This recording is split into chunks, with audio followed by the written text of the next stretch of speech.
네, 김지의 돌직구쇼에 오신 여러분 반갑습니다. 김지희입니다. 저는 오늘도 이곳 광화문 청계광장에 나와 있습니다.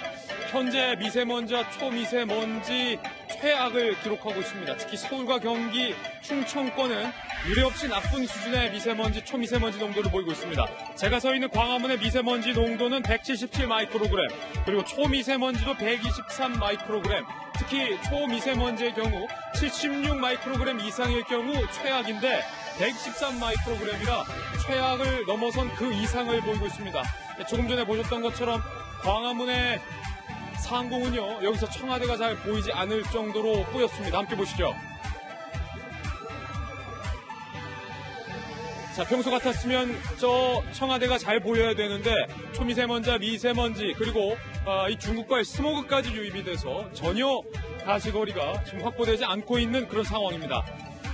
지금 우리나라의 미세먼지 문제, 베이징보다도 더 안 좋아졌고 나는 새도 떨어졌다는 멕시코 시티보다도 대기 오염 농도가 더 심한 것으로 나타났습니다. 잠시 후에 이 이야기 다뤄보겠습니다. 저는 비가 오나 눈이 오나 미세먼지가 오나 매일 아침 이곳에서 여러분을 기다리겠습니다. 김지의 돌직구쇼 지금 라이브로 시작합니다. 잠깐만요.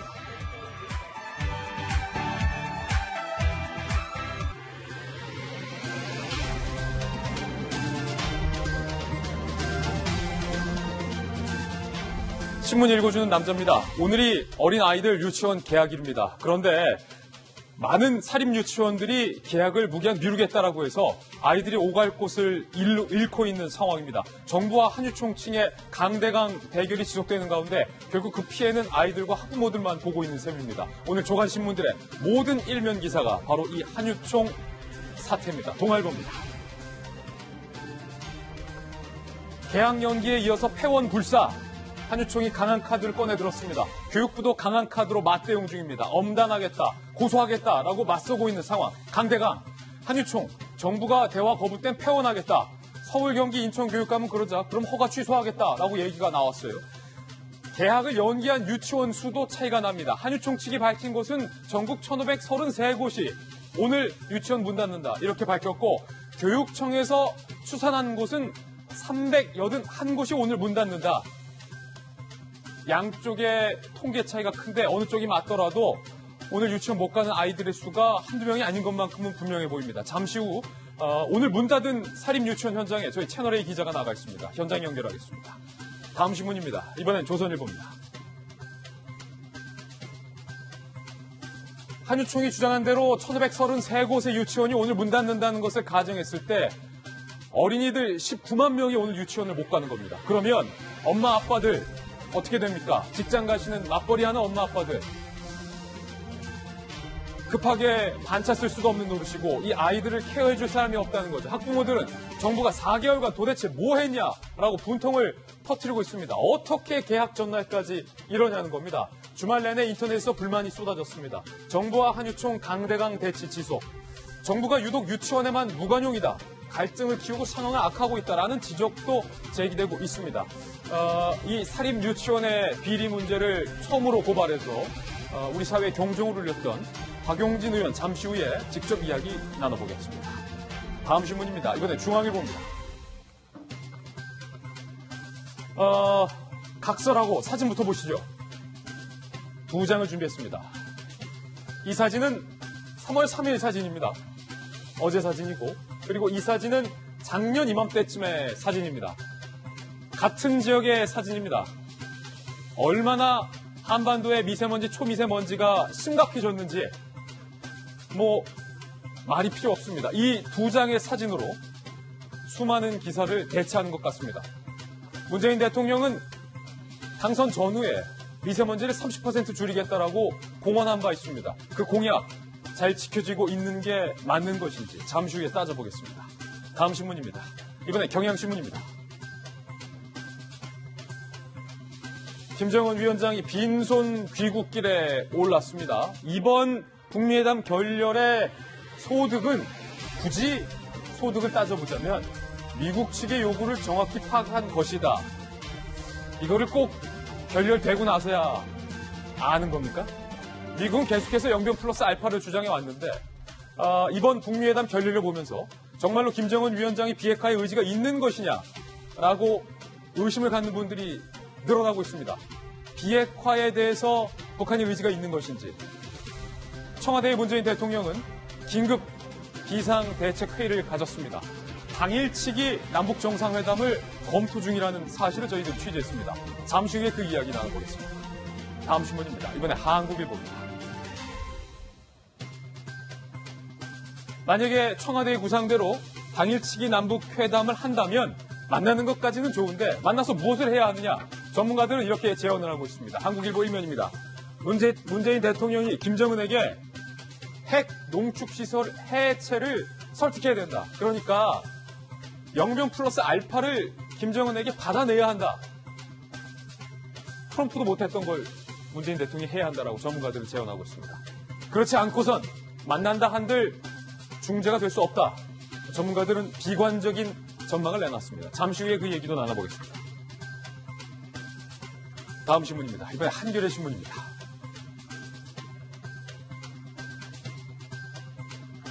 자, 붉은색 섬광을 내면서 하늘로 솟아오르는 이 사진.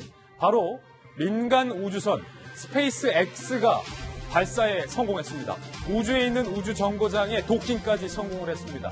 관광용 우주선 시험 발사가 사상 처음으로 성공을 한 겁니다. 이제 우주 관광의 시대가 열린 것 같습니다.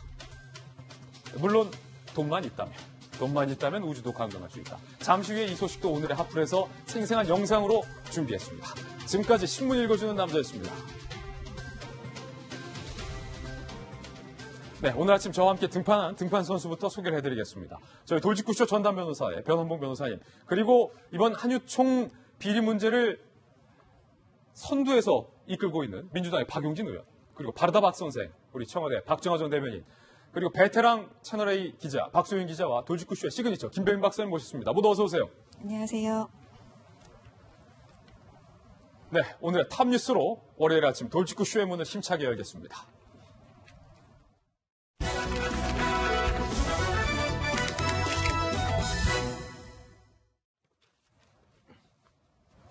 네, 오늘 톱뉴스 주제부터 공개합니다. 바로 이겁니다.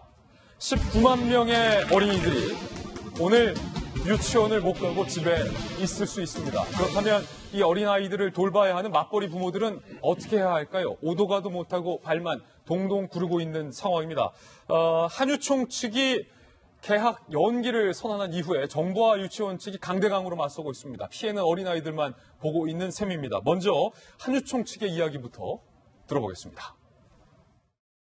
계속 비열하게 불법적으로 우리를 탄압하면 우리는 준법 투쟁을 넘어 폐원 투쟁으로 나아갈 것을 검토하겠습니다.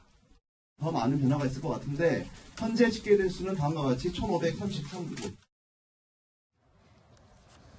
유치원 측이 집계한 바에 따르면 오늘 개학을 안 하는 유치원, 그러니까 문 닫는 유치원이 많게는 전국에 1,533곳이다라는 얘기를 하고 있습니다. 그렇다면 정부 측의 입장도 한번 들어보겠습니다. 정부는 아주 강공카드를 꺼내들었습니다. 이낙연 국무총리입니다. 자기 이익을 위해 아이들을 볼모로 잡겠다는 것은 교육기관의 자세가 아닙니다. 6.25 전쟁 중에도 우리 선생님들은 아이들 교육을 포기하지 않으셨습니다. 불법 휴업을 강행하고 폐원도 불사하겠다는 위협을 지속한다면 민법 제38조에 의거해 한유총의 설립 허가 취소를 진행하겠습니다. 이낙연 국무총리는 아이들을 볼모로 잡아서는 안 된다라는 강도 높은 발언을 했습니다. 6.25 전쟁 중에서라도 교육은 해야 한다라고 정부가 한유총 측을 비난한 겁니다. 이 사이에 끼어있는 학부모들의 반응도 저희들이 취재했습니다. 들어보시죠. 우리 아이들은 닭이 아니다. 인질로 잡지 마라. 잡지 마라! 잡지 마라! 잡지 마라! 사립 유치원들 교육자인 포기한 것입니다. 교육 장사꾼이라는 거 우리 앞에서 증명한 것입니다. 저나 아내 집사람 중에 한 사람이 며칠간이라도 애들을 집에서 봐야 되지 않을까. 대책도 없는 상황에서 이런 통보를 당장 받게 되니까 너무 분노스럽고 화가 나고. 학부모들이 직접 원고로 나서서 개별 유치원을 피고로 하여 손해배상 청구를 진행할 예정입니다.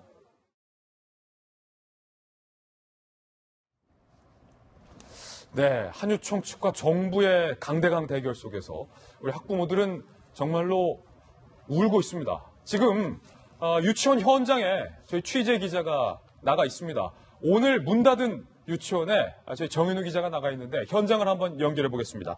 정현우 기자.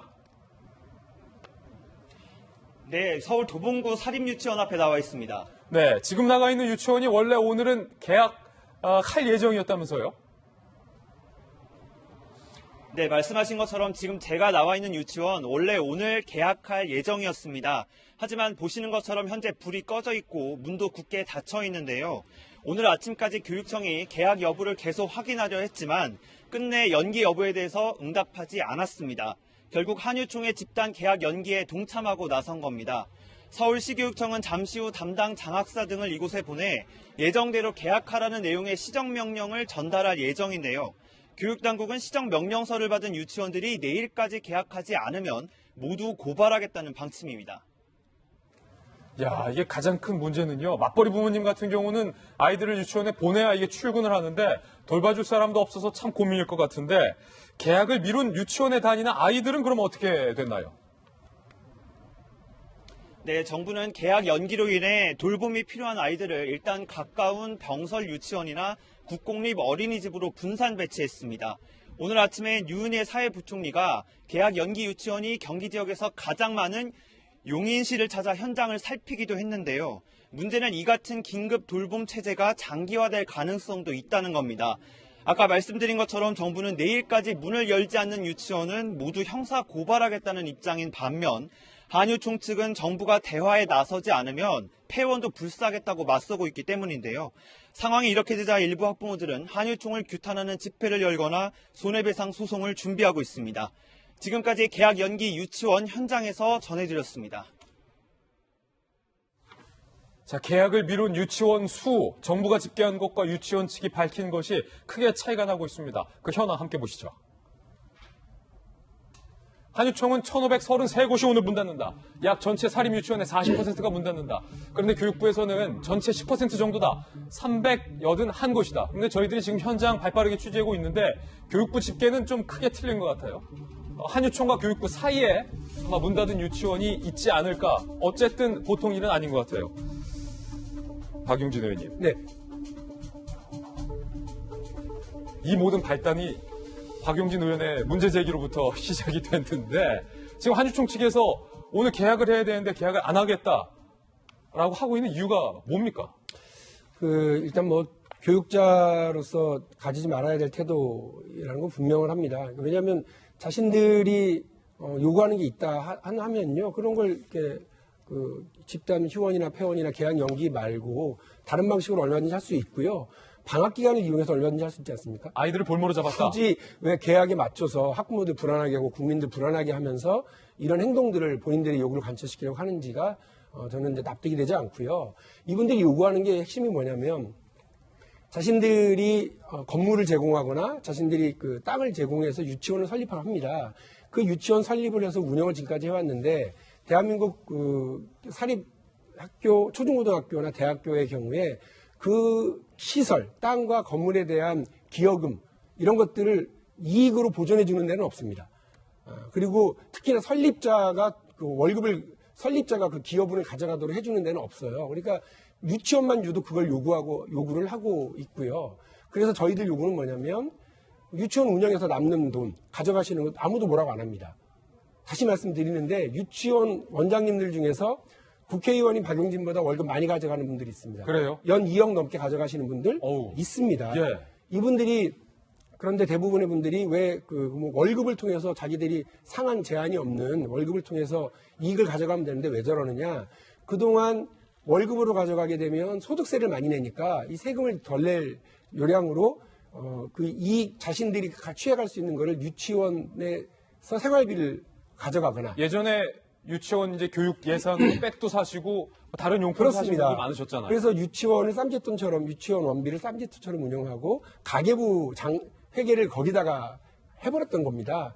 그런 걸 못하게 하기 위해서 에듀파인 시스템을 도입하겠다고 하니까 저렇게 반발을 하고 있는 거예요. 에듀파인 도입 못하겠다? 예, 에듀파인 도입을 반발을 하고 에듀파인을 도입을 하게 되면 미주알, 고주알 이러저러한 요구 조건이 많아요. 그중에 핵심이 설립자들의 기여분을 인정하라라고 하는 건데 아시겠습니다만 말씀드린 것처럼 원장님 월급으로도 가져가고 설립자의 자녀나 부인이나 이런 분들이 유치원에서 일하면서 또 월급으로 가져가고 있는 것들이 엄청나게 많습니다. 많게는 얼마씩 가져가시길래 그래요? 많은 경우는 5억까지 가져간 것으로 확인을 했습니다. 월급으로?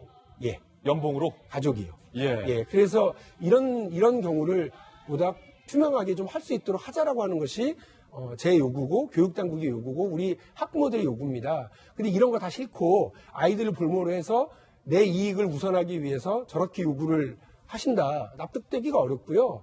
교육자에게 포기하신 것 아니냐고 말씀드리지 않을 수 없습니다. 예. 그러니까 유치원 어린이 아이 한 명당 변함홍 변호사님, 이제 정부에서 교육 예산이 지원되는데 그 돈을 갖고 쌈짓돈처럼 썼던 일부 유치원들의 비리 문제를 박용진 의원이 고발하면서 이거 공인된 에듀파인 시스템에 등록을 해라 라는 요구 조건인데 한유총은 그거 못 받겠다라고 지금 이러고 있는데 한유총 측의 입장도 좀 한번 들어볼 필요는 있을 것 같아요. 그러니까 이제 저는 이 논란에서 좀 떨어져서 좀 지켜보면은 일단 유치원 같은 경우에 과거에는 학원이었거든요. 사실 냉정하게 우리가 보게 된다면. 그러니까 학교 같은 경우에는 설립자가 임의로 수익을 가져가는 것이 안 되지만 과거 유치원은 모든 학생들이 다니던 것이 아니라 학원으로서 그야말로 기능을 하고 있었던 것 같습니다. 그렇기 때문에 이제 사실 정부에서 이제 박근혜 정부 때 누리과정이 시행되면서 부모들에게 보육료를 지원을 정책이 나왔었죠. 그리고 아마 그 보육료를 한 달에 30만 원을 학부모들이 직접 주게 되면 그것이 아이들을 쓰는 것이 아니라 그 부모들의 생활비로 갈 수가 있기 때문에 취지는 어긋날 수가 있다. 그렇기 때문에 이 보육료를 직접 유치원에 지급하는 식으로 원비를 국가가 일부 대납하는 식으로 이제 누리정책이 시행됐던 거죠. 예. 그럼 사립 유치원 입장에서는 어차피 우리가 예를 들어서 만약에 50만 원의 원비를 받아야 되는데 학부모로부터 20만 원을 받고 국가로부터 30만 원을 받아서 우리는 전과 같이 똑같이 50만 원을 받게 되는 것이다. 국가의 보조가 아니라 국가는 원비의 일부를 주는 것이기 때문에 과거와는 다른 것이 전혀 없지 않느냐. 여전히 우리는 학원과 같은 입장이다라고 생각을 하고 있는 것 같습니다. 물론 이제 그 와중에서 일부 유치원의 경우에는 과다한 수익을 가져가고 과다한 수익을 가져가고 또한 이제 뭐 자신의 소득세를 안 내기 위해서 유치원 원비를 통해서 자신의 생활비를 좀 충당을 하고 그런 잘못된 경우가 있기는 했겠죠. 하지만 대부분 사립 유치원 원장님들의 생각은 제가 한번 들어보면 그분들은 과거와 똑같이 학원이고 국가는 지원을 해준다고 하지만 그것은 원비를 대신 대납해 준 것에 불과한데 이것을 왜 똑같이 학교라고 보려고 하느냐라는 좀 인식이 있는 것 같습니다. 그렇다고 해서 그분들의 인식이 절대 옳다는 것은 아니고 다만 이제 과거에 학원으로 운영되었던 유치원들을 학교로 전환시키는 과정이다 보니까 뭔가 좀 속도 조절이 필요하지 않았을까라는 좀 아쉬움이 좀 있습니다. 그러니까 이제 박용진 의원님의 지적에 정확히 동의를 하고 그러한 이제 문제점도 있다고 보기는 하는데 과거에 수십 년 동안 학원처럼 운영되던 것을 이제 단시간 내에 1년도 안 되는 시간 내에 학교로 바로 전환하다 보니까 이제 현장에서 너무나 혼란이 큰 거죠.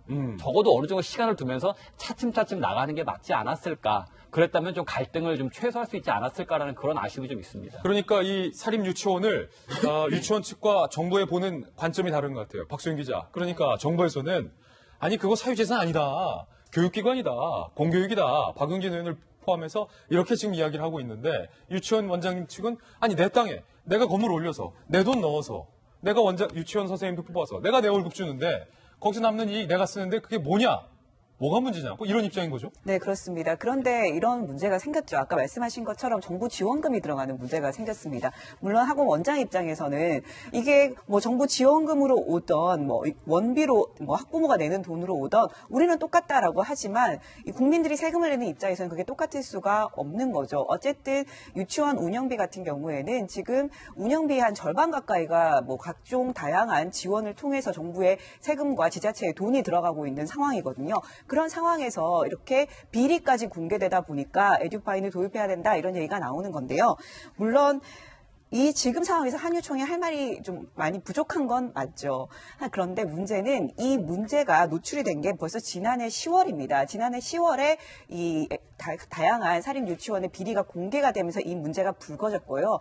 그때 사립 유치원들이 우리 이러면 우리 원화모 집 안 하겠다 이런 얘기도 했었고 폐원하겠다 얘기를 했었고요. 저희가 또 여러 차례 이 사립 유치원에서 반발하고 집회하는 걸 여러 번 보도를 해드렸거든요. 그럼에도 불구하고 지금 4개월이 넘게 지났는데 정부와 이 사립 유치원이 전혀 갈등을 해결하지 못하고 있는 상황이고요. 갈등이 더 극한으로 당한 상황입니다. 정부는 이들 오늘 이렇게 개원하지 않으면 전부 고발하겠다, 형사 고발하겠다 이렇게 얘기를 하고 있고요. 지금 형사 고발하면 사립 유치원은 우리는 그럼 폐원하겠다 된다라고 얘기를 하고 있습니다. 예. 자, 물론 지금 양측이 이렇게 돼버리면서 가장 피해를 받고 있는 사람들은 지금 당장 학부모죠. 애들을 보낼 곳이 없어서 발을 동동 부리는 것은 학부모들인데 정부도 해결책을 내놓지 않고 있고 정부도 어떻게든 뭐 다른 데 보내세요라고 얘기는 하고 있지만 엄마 입장에서는 그게 마음이 편하지 않죠. 맨날 다니던 유치원이 아닌 다른 곳을 보내면 엄마가 어떻게 편하게 일을 할 수 있겠습니까? 다른 곳에 보내세요라고 얘기를 하고 있고 한유총은 우리는 그럼 퇴원하겠습니다라고 서로 으름장을 놓고 있는 상황에서 양측이 대화를 하지 않는다면 부모들은 어떡합니까? 지금 4개월이나 지났는데 전혀 해결책이 나오지 않고 있고요. 그렇다면 어떻게든 대화를 해야 되는데 정부 입장에서는 이 한유총을 약간 비리 집단인 것처럼 얘기를 하고 더 이상 우리가 극한으로 몰면서 대화에 뭐 이렇게 해버리면 예. 닫겠다라고 해버리면 대화의 의지가 없는 거죠. 이렇게 되면 만약에 진짜 사립유치원이 이 유치원 교육의 상당 부분을 차지하고 있는 상황에서 사립유치원이 문을 닫아버리면 그때는 진짜 어떡할 겁니까? 물론 명분이 없는 건 아니지만 정부가 하는 행동에 명분이 없는 건 아니지만 이게 과연 이렇게 극한으로 몰면 이게 해결책이 도출이 될 수 있을지 이 부분에 대해서 좀 회의가 드는 것도 있는 거죠. 예, 제가 좀 궁금한 게 있는데 한유총 측의 주장에 따르면은 박용진 의원님, 네. 유치원 세우는데 돈도 많이 들어가고 일단은 원장님들 개인 투자금이 들어갔는데 뭐 그러다 보면 뭐 대출금도 좀 있을 것이고 그리고 운영하다 보면 이러저러 본인 돈이 많이 들었을 텐데 유치원 운영에서 남는 돈을 그런데 충당하는 것이 잘못이냐 불법이냐 뭐 이렇게 항변하신 분도 있던데요. 그러니까 제가 몇 가지 팩트 체크를 좀 해드리겠습니다. 첫 번째 아까 말씀드린 것처럼 유치원에서 수익을 남겨요. 그거를 원장의 월급으로 가져가거나 급여로 다른 유치원 기여하시는 분들의 급여로 가져가는 거 뭐라고 안 합니다. 그러니까 낮게 책정한 거는 금지가 되어 있는데요. 높게 책정하는 거는 아무도 상관 안 해요. 이것도 약간 문제라는 분들도 계시는데 그렇게 가져가시면 될 문제죠. 그다음에 두 번째 사유재산 왜 가져가느냐. 특히 오늘 동아일보 보면 동아일보에 현수막 걸려있는 유치원이 있어요. 왜 개인 재산을 국가가 몰수하냐 이렇게 현수막을 유치원에 붙여놨던데 예. 거짓말 좀 그만하세요. 그러니까 유치원 땅, 유치원의 건물 손도 대지 않습니다. 그냥 투명회계하자는 주장입니다. 그걸 그렇게 가짜뉴스 퍼뜨리시면 안 되는 거고요. 그러니까 사유재산 건들지 않습니다. 그 다음 말씀드리면 유치원은 아까 학원이다라고 얘기하신 분들이 있다고 말씀을 하셨는데 유치원은 학교예요. 그것도 사립학교법, 그다음에 유아교육법에 보면 유치원은 학교로 되어 있고요. 설립인가를 낼 때 학교인 걸 알고 대한민국 학교로서 운영하기 위한 관계 법령들을 다 따르겠다고 사인하신 게 누굽니까? 유치원 원장님들이시잖아요. 유치원 설립자들이시잖아요. 그러니까 그 법을 지키겠다고 해놓고 이제 와서 나 못 지키겠다. 우리 학원이다. 우리 치킨집이다. 이렇게 주장하시는 거 옳지 않아요. 그리고 그동안 왜 유치원 관련 단체들과 대화하지 않았냐. 치킨집 아니다. 치킨집 아니죠. 그리고 유치원 단체와 대화하지 않았느냐. 한유총만 있는 게 아닙니다. 전사련이라는 데도 있고요. 한사협이라고 하는 데도 있습니다. 이 숫자가 뭐 많지는 않습니다만 거기에도 충분히 지금 대화를 하고 있고 그분들이 유치원을 운영하는데 필요한 지원과 필요한 그 에듀파인의 항목 개정 이런 것들에 대한 논의도 하고 반영도 다 지금 하고 있거든요. 근데 다른 데는 다 에듀파인을 이용하겠다고 하고 정부 시책을 다 따르겠다고 하고 하는데 왜 한유총만 유독 지금 이렇게 반사회적인 태도, 반교육적인 태도를 보이느냐. 이 부분에 대해서 지적하지 않을 수 없습니다. 이번에 예. 그 가장 앞장서고 있는 그 유치원들 있잖아요. 계약 연계하는 대부분이 지난번 박용진이 공개했던 비리 유치원 명단에 상위에 있었던 분들입니다. 백 사고, 전복 사시고. 그분들이 다시 아까 좀 말씀하셨던 그 명품백 사고 그다음에 했었던 그 분들이 있잖아요. 이상한 성인용품 사고. 동탄의 환희 유치원 제가 아침에 확인 다시 해봤거든요. 이번에 연기하느냐 안 하느냐의 무응답입니다. 무슨 말이냐면 눈치 봐서 계약 연기하겠다 할지도 모르는 대로 좀 되어 있습니다. 이러면 안 되시는 거예요. 지난번에 그 경을 치를 때 뭐라고 그랬습니까? 다시는 이런 일이 벌어지지 않도록 하겠다고 하셨고 우리 국회에 나와서 이덕선 이사장이 뭐라고 그랬느냐면 집단 행동하지 않겠다고 얘기를 했었습니다. 그때는 그렇게 얘기하고 지금은 또 이렇게 학부모들을 볼모로 해서 아이들을 볼모로 해서 학부모들의 불안감을 자극하고 예. 자신들의 사적 이익을 추구하려고 하시는 거 납득되지 않고요. 한 말씀만 더 드리면 부산이 29개, 대구가 67개, 또 경북이 63, 경남이 75, 충남이 43개가 이번에 계약을 연기한다고 했는데요. 그래도 여기는 거의 100%를 다 계약은 안 하더라도 돌봄은 제공하겠다는 겁니다. 그러니까 정규 교육은 안 하더라도 애들은 봐주겠다. 적어도 이분들의 양식은 있는 거죠. 근데 아까 우리 채널A 기자가 나가 있는 그 도봉구의 그 유치원은 양심도 없는 거예요. 아이들 다 내팽개치고 자기 사적 이익을 추구하겠다는 건데요. 이렇게 아이들을 그나마 봐주겠다. 한유총 눈치 봐서 어쩔 수 없이 그 계약은 연기하더라도 돌봄 제공을 하겠다고 하는 데가 반이 넘습니다. 그래서 저는 이렇게 양식이 조금이라도 있는 곳을 계속해서 대화를 하고 예. 사태를 풀어나가는데 교육부가 지혜를 발휘해 나갈 거라고 보고요. 우리 국민 여러분들 불안하고 학부모들 불안하시지만 이번에 한유총의 이 집단 행동을 통한 개인 사적 이익 추구 행동을 이번에 꺾어놓지 못하면요. 대한민국 유아교육의 미래는 사실상 저는 없다고 봅니다. 이번 기회에 반드시 바로잡고 유아교육 정상화를 위해서 함께 노력해 주시면 좋겠다는 부탁 말씀을 드립니다. 박정화 대변인께서 정부를 또 운영해 보셨으니까 드리는 질문인데 지금 학부모들은 상당히 오도가도 못하고 있어요. 정부의 태도에 대해서 비판적인 목소리를 학부모들이 높이고 있는 분들이 많습니다. 박용진 의원이야 정의로운 국회의원이니까 일선에서 비리 의원에 대해서 단호하게 엄단하면서 뭐 협상은 없다라고 말할 수 있지만 교육부 장관, 국무총리, 정부는 북한도 만나는데 한유총도 만나서 어떻게든 애들 개학일에 협상은 해서 유치원 문을 열 수 있게 해줘야 되지 않느냐. 북한도 만나면서 왜 한유총은 못 만나느냐. 왜 유독 이렇게 강경하게 나가느냐. 당연하죠. 지금 박용진 의원님 말씀 주신 것처럼 한유총의 행태에 대해서는 100번, 1000번 양보해서라도 지탄받아야 마땅합니다. 그런데 정부가 하고 있는 일에 대해서는 정부의 안이함과 오만함에 대해서 얘기 안 할 수가 없어요. 지금 이 사건이 작년 국정감사 때부터 가을부터 쭉 이어져 왔던 일이잖아요. 근데 앞서 우리가 채널A 현장 취재한 것처럼 어느 유치원이 개원을 연기하는지 안 하는지도 제대로 파악 못하고 있어요. 뭐 교육청에서는 380군데밖에 안 된다고 하지만은 한유총은 1,500개라고 그러고 오늘 아침 벌써 다른 답이 나오고요. 대전교육청 같은 경우는 한 곳도 개원 연기하는 유치원이 없다는 업무를 파악을 했어요. 그러니까 얼마나 그동안 뭐 하고 있었는지에 대한 답답한 사정입니다. 지하철도 사실은 파업을 하면 철도공사, 국방부 이런 데서 인력 파견 받아가지고 대체 인력 만들고 버스 회사하고 협의해서 대체 수단 만들잖아요. 근데 여기는 지금 4개월이 지난 동안 도대체 교육부는 뭐 했는지 물어보지 않을 수가 없고요. 아무리 정부 정책이 좋고 방향이 옳고 하더라도 소통은 하면서 그다음에 최소한 지켜야 될 것, 절차를 거쳐야 될 것은 거쳐가야 국민들로부터 믿음을 받을 수 있는데 이마저도 다 없애고 있는 거잖아요. 교육부가 하는 일은 한유총도 학부모들, 국민들 데리고 아이들 데리고 볼모잡이 하는 거지만 제가 볼 때는 교육부도 학부모, 아이들 데리고 볼모잡이 하는 거랑 똑같다고 보여집니다. 국민들 입장에서는 이게 한유총도 그렇고 교육부도 그렇고 솔로몬의 재판 하고 있는 거랑 똑같아요. 예. 요즘 유독 정부가 왜 이렇게 정책 발표하면서 오만한지 아니한지 이런 일들이 많은데요. 어쨌든 이번 건에 대해서 교육부가 오만했다, 아니했다라는 비판에서 자유롭지 못할 것 같습니다. 예, 걱정은 맞벌이하는 엄마 아빠들이에요. 남일 같지 않습니다. 이번엔 저희가 준비한 두 번째 이슈를 공개하겠습니다. 바로 이겁니다. 북미회담 결렬 때문에 가장 난감해하는 곳은 다름 아닌 청와대입니다. 금강산 관광, 개성공단 재개, 남북 경협, 한반도 신프로세스 모두가 줄줄이 문이 막혔기 때문입니다. 문재인 대통령은 긴급 비상회의를 가졌습니다. 청와대가 검토하고 있는 카드 크게 세 가지로 압축이 되는데 그중에서도 가장 유력하게 청와대가 현재 이 카드를 검토하고 있다고 합니다. 당일치기 판문점 회담, 특사 파견이나 김정은 서울 답방은 좀 불가능하다라는 여론이 많은데 당일치기 판문점 회담, 하루에 판문점에서 남북 정상이 네 번째로 만난다는 거죠. 정부 소식통에 따르면요.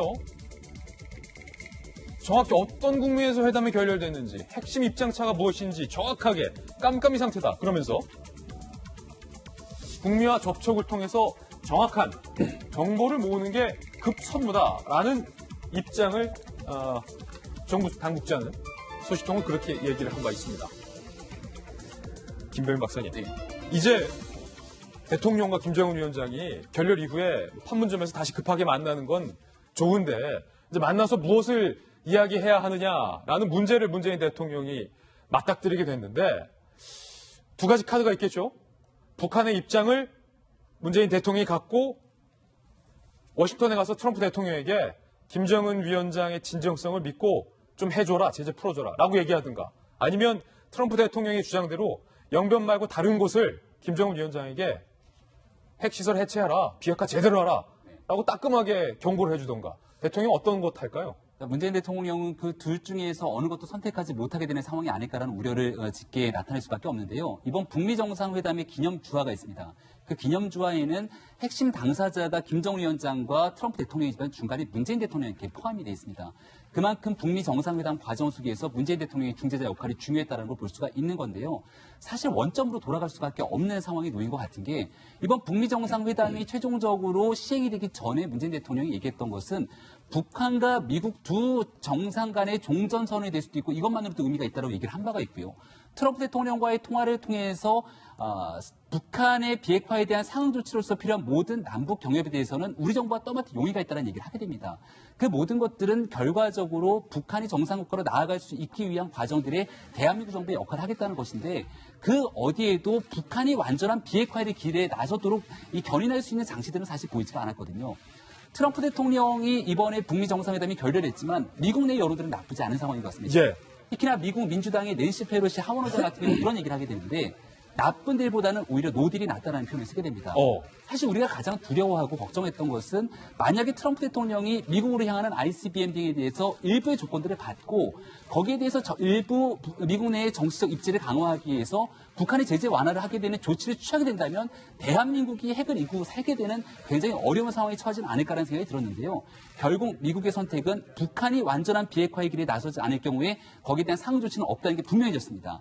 일부 전문가들이 하는 얘기는 미국과 북한이 하고 있는 과정 속에서 대한민국이 소외되고 있는 여러 가지 정보들이 있는 것이 아니냐는 얘기가 나오는데 다시 한번 문재인 대통령이 김정은 위원장을 만나게 된다면 진짜 김정은 위원장이 판문점에서 약속했던 것처럼 비핵화에 관한 의지가 있고 어디까지 나설 것인지에 대한 정확한 사실관계에 대한 확인부터 다시 시작해야 될 때가 아닌가 생각이 듭니다. 문재인 대통령이 과연 어떤 카드를 취할 것인가? 그러니까 김정은 위원장을 이해해달라고 미국에게 다시 한번 양해를 구할 것인가? 아니면 북한에게 그 비핵화 좀 제대로 해라 라고 강경하게 요구를 할 것인가 갈림길에 놓여 있는 것 같습니다. 그런데 이 갈림길에서 특히 여권 인사들을 중심으로 김정은 위원장이 참 딱했다, 안 됐다. 북한과 북한을 압박하는 미국이 좀 잘못한 건 아니냐. 김정은 동정론을 제기하는 움직임이 여권 내에 있습니다. 유시민 이사장의 이야기 직접 들어보시죠. 이제 30대 초중반에 이 젊은 권력자가 그 가난한 상황에 있는 나라를 이끌고 집권한 지 그렇게 오래되지도 않았고 이 조건에서 미국의 국내 정치, 여론 지형, 한국의 국내 정치, 여론 지형까지를 다 감안해서 뭘 해야 되니까 힘든 거는 맞아요. 여전히 저는 이 국면의 키맨은 열쇠를 진 인물은 김정은 위원장이라고 보는데요. 미국에 대한 두려움이 북한으로서는 70년간 있었겠지만 저는 김정은 위원장이 이걸 좀 떨치고 나왔으면 좋겠어요. 그러한 담대한 도전이 필요한 시점이라고 보고요. 유시민 이사장의 이 발언이 현재 논란이 되고 있는데 박정호 전 대변인 어떻게 들으셨습니까? 글쎄요, 일면 김정은 위원장의 마음을 두둔하는 상황이기도 하고, 일면 끝에 보면은 담대한 도전을 하라고 하면서 좀 대화의 장으로 나와라 라고 해석될 수도 있는데요. 글쎄 저는 유시민 이사장뿐만 아니라 일부 정동영 전 장관, 그 다음에 정세현 전 장관 이런 분들 말씀하시는 거 보면서 도대체 여기는 어디고 우리는 누구? 이런 질문을 여기는 어디? 우리는 누구? 없어요. 그러니까 여기는 서울? 우리는 분명히 지금까지 쭉 얘기했잖아요. 그러니까 북한이 지금까지 갖고 있었던 재래식 핵무기를 포함하여 영변 플러스 알파의 모든 우라늄 농축 시설까지 다 걷어내면, 그래서 국제사회로 나오면 우리가 갖고 있는 모든 힘을 다 보태가지고 북한이 잘 살 수 있도록 도와주겠다가 우리가 그동안 얘기했었던 거고 미국 정부도 얘기했었던 건데, 지금 와서 우리가 말하고 있던 비핵화, 김정은 위원장이 얘기한 비핵화가 다 달라요. 이 우려에 대해서 여러 번 많은 사람들이 얘기했음에도 불구하고 또다시 결국에는 그 건에 대해서 깊이 생각 안 해서 북미 정상회담이 이렇게 결렬이 됐는데도 불구하고 일부 정치에 많은 영향을 미치는 분들, 그리고 현실 정치에 있는 분들이 저렇게 말씀하시는 건에 대해서 저는 당황스럽고 곤란한 상황이라고밖에 이해가 안 됩니다. 지금 현재 글쎄요, 앞서 우리가 봤지만은 그 외교 소식 등이 깜깜이 외교라고 얘기를 하잖아요. 지금 우리가 갖고 있는 정보가 도대체 뭔지 잘 한번 돌아봤으면 좋겠어요. 오늘 문재인 대통령께서 NSC를 열어서 각급으로 모여진 정보에 대해서 취합해서 복귀를 해보자고 하는데, 지금 북미 정상회담이 잘못된 게 벌써 며칠째인데 이제 와서 복귀를 하자는 건지, 그 전에 그러면은 북한하고 대화가 없었는지 아니면 그 전에 우리가 마르고 닳도록 계속 동해물과 백두산이 마르고 닳도록 얘기했던 한미 공조는 어디가 있었던 건지 묻지 않을 수밖에 없고요. 저렇게 위중하고 중차한 상황에 기내 통화 25분 하고 그다음에 그 이전에 북미 정상회담이 있기 전에 당장이라도 한미 정상회담 하겠다고 발표했던 청와대 발표는 지금 어디 갔는지 물어보지 않을 수 없는 상황입니다. 박소영 기자, 네. 김정은 위원장에게 정말로 비핵화 의지가 있느냐라는 물음표가 계속해서 많은 사람들의 머리에 있는 지금인데 유시민 이사장의 발언처럼 그렇게 김정은 위원장이 딱하고 안쓰럽고 안타깝고 피해자인 건지 저는 솔직히 잘 모르겠어요. 뭐가 안타깝고 딱하고 뭐가 안쓰러운 건지 잘 모르겠어요. 그러니까 지금 유시민 위원장 같은 경우에는 이렇게 얘기를 했어요. 30대 초반의 젊은 지도자가 뭐 여러 가지 상황을 고려해야 되다 보니까 얼마나 힘들겠느냐라고 얘기했는데요. 김정은 위원장은 계속 밝혔죠. 비핵화 의지가 있다라고 얘기를 했고요. 비핵화 의지가 없으면 이 자리에 나오지도 않았다라고 얘기를 했는데 정작 협상에 들어가 보니까 이 트럼프 대통령이 자신이 생각했던 것보다 더 많은 것을 내놓으면서 이것을 달라라고 이걸 다 비핵화해라라고 얘기를 했고 그 부분에 대해서 이제 김정은 위원장이 못 받아들이면서 이번 회담이 그렇게 결렬이 된 거잖아요. 이걸 보면 과연 김정은 위원장이 제대로 비핵화 의지가 있었는지 자신이 말한 것처럼 그걸 이행할 의지가 있었는지가 의문이고 이 의지가 있었다면 협상이 이렇게 결렬이 되지도 않았겠죠. 여러 가지 이 의지에 대해서 의구심이 들게끔 행동을 했기 때문에 지금 이 상황이 벌어진 겁니다. 이를 두고 김정은 위원장이 참 안 됐다라고 얘기를 하는 건 좀 어폐가 있고요. 네. 그다음에 유시민 위원장은 이런 얘기를 했어요. 이사장은 이런 얘기를 했어요.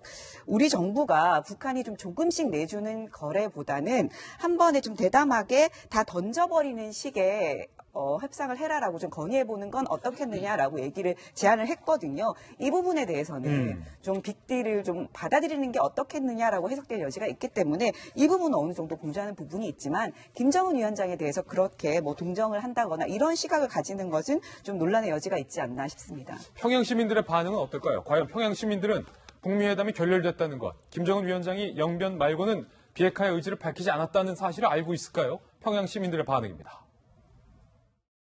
아버지가 먼 길을 떠났는데 기다리다는 자식이 어디 있습니까? 경례하는 김정은 원수님께서 머나먼 외국 방문의 길에서 안녕히 돌아오시를 간절히 바랍니다. 경례하는 김정은 원수님을 구리는 마음, 뵙고 싶은 마음, 안녕을 바라는 마음뿐입니다. 예, 잘 들었고요. 이번에는 김정은 위원장을 경호했던 북측 경호 요원을 저희 동아일보 기자가 만났습니다. 베트남 현지에서 이렇게 얘기를 했습니다. 북미 회담이 결렬된 이후에 만났어요. 근데도 경호원이 오히려 저희 동아일보 기자에게 회담 결과를 물어봐요. 그 남측 기자, 그 회담이 잘 안 됐습니까? 그래서 우리 기자가 소식 못 들으셨냐고. 회담 결렬됐다. 그 영변 말고는 비핵화 의지에 대해서 협상이 안 됐다. 라고 저희 기자가 알려줬어요. 그래서 경호원이 한참을 침묵하더니 단번에 합의가 될 수야 있겠으나 미국은 믿을 수가 없다. 우리 민족끼리 힘을 합쳐야 한다. 그러면서 우리 민족이 빨리 통일돼야 미국이 한반도 반쪽을 차지하고 이래라 저래라 하게 둬선 안 된다. 라고 급하게 뭔가 본인의 친분과 관련된 강한 어조로 미국을 비판하는 발언이 있었는데 박인준 의원님, 네. 평양 시민들과 심지어 김정은 위원장을 경호하는 하노이의 북측 실무진 경호 요원들도 북미 회담 결과를 모르더라고요. 보는 게 좀 다르네요. 저는 사실은 이 기사를 읽으면서 동아일보의 문명기 기자가 참 대단하다는 생각을 했어요. 왜냐하면 여기 김진 앵커는 전혀 그걸 소개를 안 해주셨는데 좀 위협적인 상황이었어요. 위협적인 상황이요. 네, 그러니까 아직 김정은이 떠나고 나서도요. 그 숙소에는 경호 인력들이 남아서 머리카락 하나. 혹시나 침만 어디다 뱉지는 않았나 이런 거 샅샅이. 예, 뭐 재떨이나 뭐 이런 거. 생체 정보를 노출시키지 않으려고 싹 뒷정리를 하고 있었던 중에 한국 기자가 올라가니까 어디서 왔냐 물어봤다가 대한민국 기자다 했더니 거의 팔 비틀다시피 해서 핸드폰 뺏고 한쪽 구석을 끌고 가서 사진 찍었는지 다 위협적으로 확인하고 그러니까요. 이러고 나서 한 10분 지나고 나서 자기들한테 위협적인 행동은 없었다는 걸 확인을 하고 나니까 잘 됐나? 이런 걸 이제 물어봤다는 거예요. 근데 어쨌든 기자 정신 발휘해서 고맙고요. 네, 저는 북측 정부로서는 이 상황을 아주 당황스러워할 거예요. 왜냐하면 다들 아시겠습니다만 김정은 위원장이 북을 떠날 때 어마무시하게 환영하고 즉각 공개를 했습니다. 잘 될 것 같으니까 돌아올 때 들고 오는 거 조금만 있으면 그거를 또 이렇게 홍보하고 또 선전을 하기 위해서 미리 비단길을 깔아놨는데 지금 빈손으로 돌아오게 생겼거든요. 그러니까 북에서도 쉬쉬하고 심지어는 측근에서 경호를 맡았던 사람들조차도 지금 쉬쉬하고 있는 분위기인 것 같습니다. 근데 우리가 좀 여기서 봐야 될 거, 트럼프는 또 뜻밖으로 박수를 받아요, 미국에서. 트럼프 대통령이 미국의 공화당과 민주당을 막론하고 그 주류 세력들한테 아주 안 좋은 평가를 받고 있었거든요. 왜 그러느냐? 제 느낌에는요. 미국의 주류 정치인들은 다 분산복합체로부터 상당히 많은 정치적 후원금이라든지 이런 걸 받고 있습니다. 영향을 받고 있는데요. 이 분산복합체라고 하는 데는 북한의 위협이라고 하는 것이 있어야 돼요. 그래야 무기도 팔아먹고 새로운 무기체계도 개발을 하고 하는데요. 또 한 나라가 있습니다. 일본이 그렇습니다. 아베 정부는요. 북의 위협이 있어야 군사 대국화의 길로 가요. 이렇기 때문에 북한 문제가 좀 잘 풀린다 싶으면 우리 초계기 사태 때 보듯이 우리 해군의 정당한 행동까지도 문제 삼아가지고 갈등 일으켜가지고 군사대국화로 가려고 그러거든요. 이런 국제적인 문제를 좀 잘 살펴서 이번 하노이 회담의 결렬 문제까지 어떻게 앞으로 뚫고 나가야 될지를 좀 면밀히 봐야 됩니다. 그래서 미국 내부의 어떤 흐름, 일본 내부의 흐름까지도 잘 봐가면서 우리 정부가 여기서 그 다음 단계 수를 어디다 둘지를 고민을 해야 될 시점입니다. 그러니까 너무 뭐라고 하면 그러지 말아주세요. 야당에서 자꾸 뭐라고 그러면 박정희 대변인을 보면서 그렇지 않아도 이게 수를 잘 파악하고 그 다음 수를 놔야 되는데 옆에서 계속 꽹가리 치고 그러면 심란해서 그 다음 수를 못 넣습니다, 여러분. 좀만 도와주세요. 문재인 대통령의 고민이 이만저만 상당히 깊을 것 같아요. 그런데 이 와중에 스페인은 북한 대사관이 피습을 당했다는 소식 저희가 전해드렸는데 알고 봤더니 그 주변에 통신망까지 사전에 마비를 시켜놨던 것으로 확인이 됐습니다. 어떤 일이 스페인에서 벌어진 걸까요? 스페인 북대사관 피습대 통신망 먹통. 지난달 22일 괴한들이 북대사관을 습격했죠. 그런데 그때 전기 변압기에 누가 불을 질렀던 사실이 뒤늦게 알려졌어요. 인근 지역의 무선 통신 기지국을 포함했던 거죠. 그래서 그 주변에 전혀 무선이 안 됐다. 인근 주민들은요 이렇게 얘기했습니다. 당시 1시간 넘게 휴대전화가 불통됐다. 이 불통 때문에 범행 현장에 있었던 사람들의 휴대전화 추적까지 현재 안 되고 있다는 거예요. 스페인의 국가정보국과 경찰 정보국이 치밀한 사전 계획에 따라서 작업을 벌였을 가능성을 현재 조사 중이고 수사팀은 관용 차량 2대를 현재 추적하고 있는 상황. 변함 변호사님, 이게 보통 첩보 영화 보면 뭔가 정보를 빼내기 전에 그리고 어디를 치기 전에 그 주변에 통신망부터 먹통으로 만든 다음에 정보를 빼내거나 누구를 납치하거나 하는데 알고 봤더니 스페인 대사관을 습격할 때 그 주변에 무선 전화기, 휴대전화를 싹 먹통으로 만들어놨다. 그렇다면 이거 그냥 절도범의 소행이 아닌 것 같아요. 그렇죠. 단순히 우발적인 범행은 아닌 것으로 보여지고요. 또 대사관의 피습이라고 하는 것은 한 국가의 그 주권에 대한 침해 문제도 있기 때문에 상당히 좀 민감할 수밖에 없는 소재겠죠. 또 말씀하셨던 것처럼 사전에 그런 변압기를 화재를 발생시켜서 통신을 두절시킨다는 것 자체가 이거 그야말로 어느 정도 상당히 고도로 훈련받은 사람들이 아니냐라는 여러 가지 추측이 가능할 것 같습니다. 마치 정보기관의 움직임처럼. 그렇죠. 다만 이제 북한에서는 이제 경찰이 출동했을 때 대사관에서 직원이 나와서 아무 일 없다라고 황급히 돌려보냈다라는 보도까지 있었던 걸로 봐서는 북한에서는 일이 더 이상 확대되는 걸 원하지 않는 것 같습니다. 앞서 박용진 의원님 말씀 주셨던 것처럼 사실 그 북미 회담에 있어서는 일본도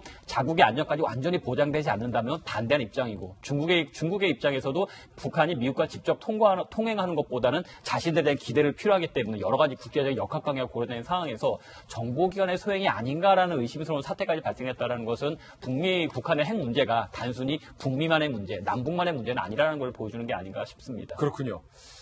북한 스페인 대사관 습격한 정체가 누군지, 그 사람들이 누군지 아직은 미궁속입니다.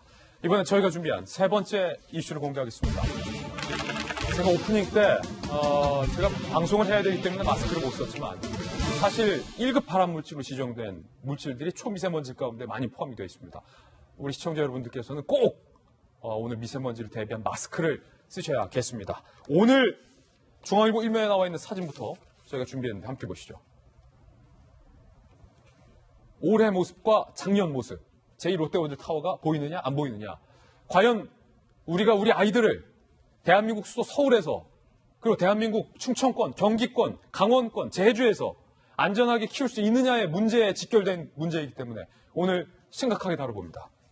오늘 초미세먼지와 미세먼지 농도 취재했습니다. 함께 보시죠. 먼저 초미세먼지 농도입니다. 75 마이크로그램 이상이면 매우 나쁨, 가장 나쁜 단계로 들어가는데 서울 134, 인천 132, 경기 130, 세종 107, 충남 108. 아니 75부터가 매우 나쁨이면 단계를 뭐 하나 만들어야 되지 않습니까? 피난 가세요라든지 재난이라든지 재앙이라든지 뭐 하나 단계를 만들어야 될 거예요. 134가 나오면 어쩌란 말입니까? 미세먼지 농도도 취재했습니다. 150 이상이면 매우 나쁩니다. 여기도 마찬가지예요. 인천 195, 서울 189, 경기 177, 세종 151, 충남 148. 아니 이럴 거면 180 이상부터는 벙커로 내려가세요. 뭐 이런 단계 만들어야 되는 거 아니에요?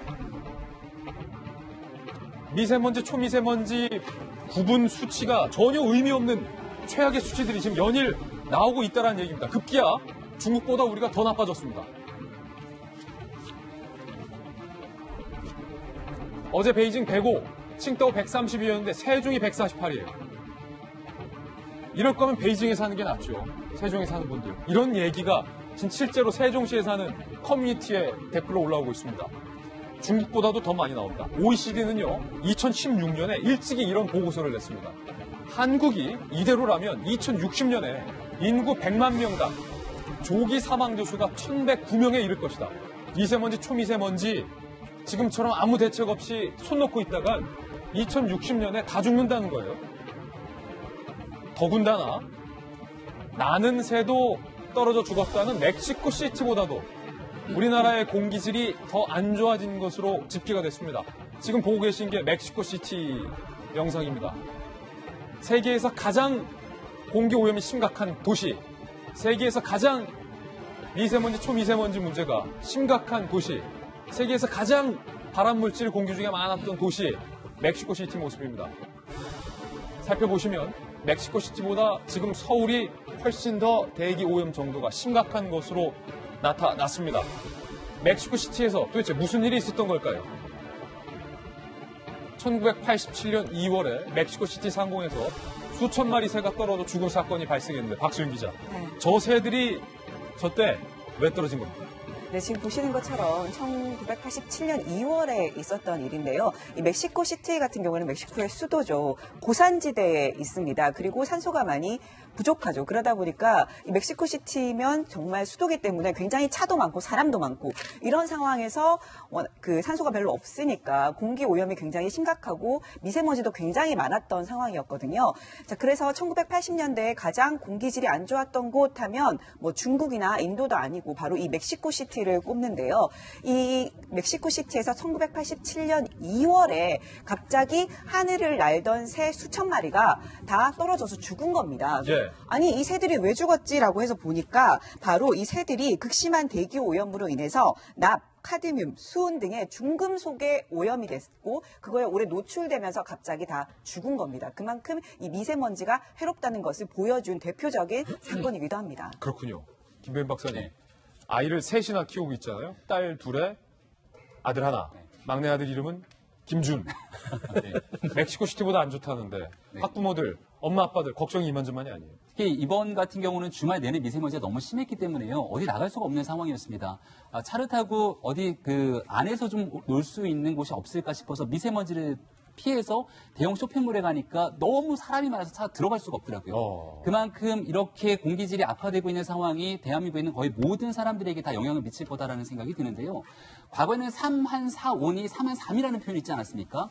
근데 그 3한3이라는 표현도 어느 정도 시간이 지나면 괜찮아지겠지라고 하고 버틸 수 있는 희망이 있는데요.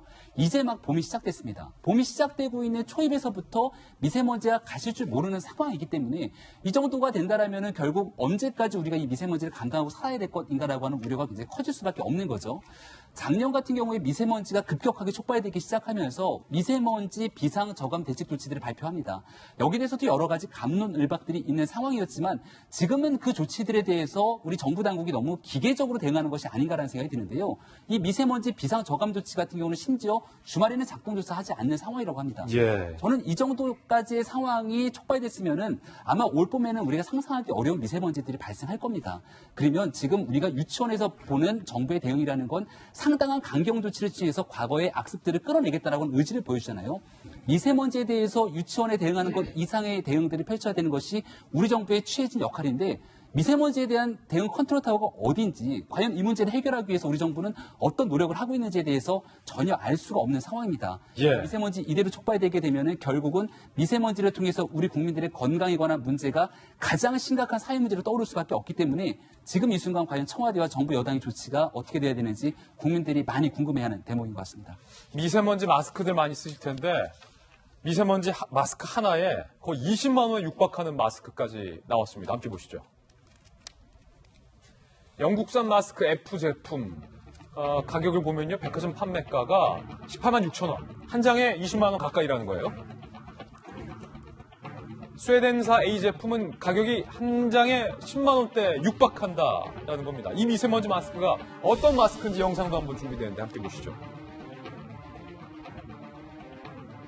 20만 원 가까이 실제 현재 팔리고 있죠. 필터 교체식의 미세먼지 마스크인데요.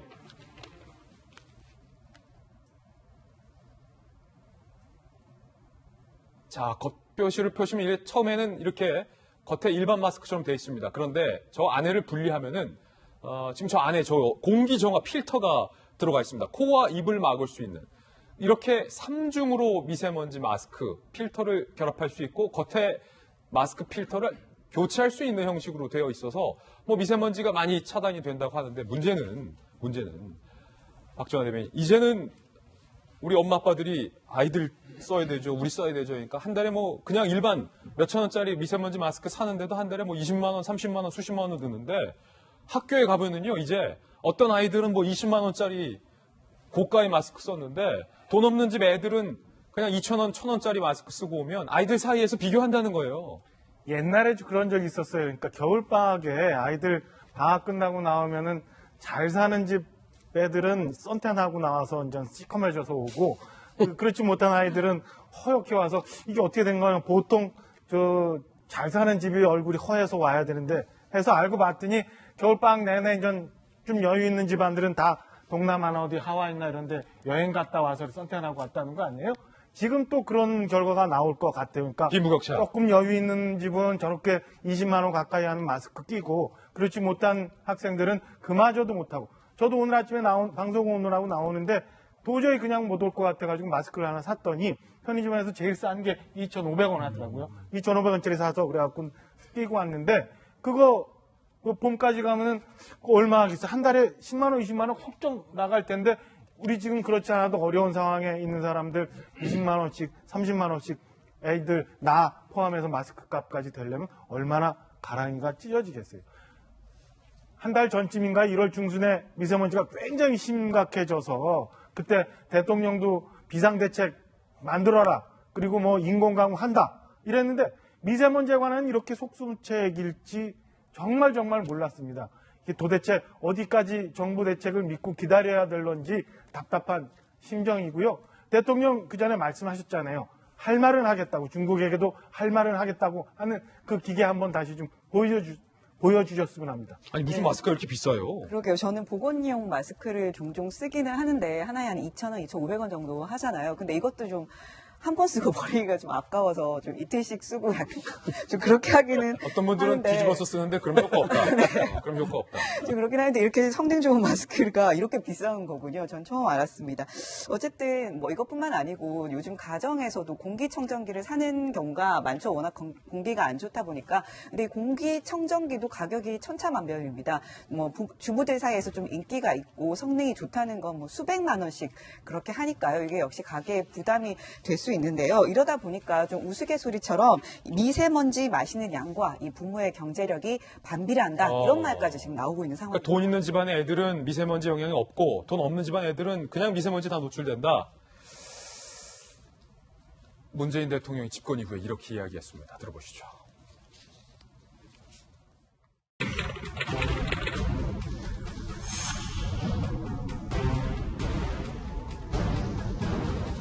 미세먼지 잡겠습니다. 푸른 대한민국 만들겠습니다. 대한민국의 하늘이 흐리면 아이를 둔 부모들의 마음은 타들어갑니다.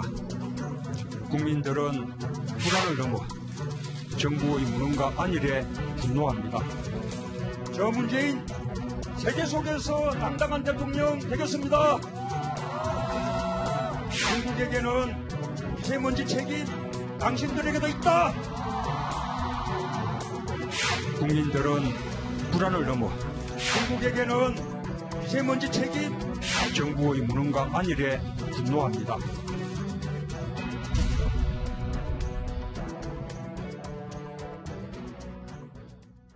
네, 이번엔 저희가 준비한 다음 순서입니다. 취재 수첩 Y가 준비되어 있습니다. 오늘은 과연 어떤 사건이 준비되어 있을지 저와 함께 이동하시죠.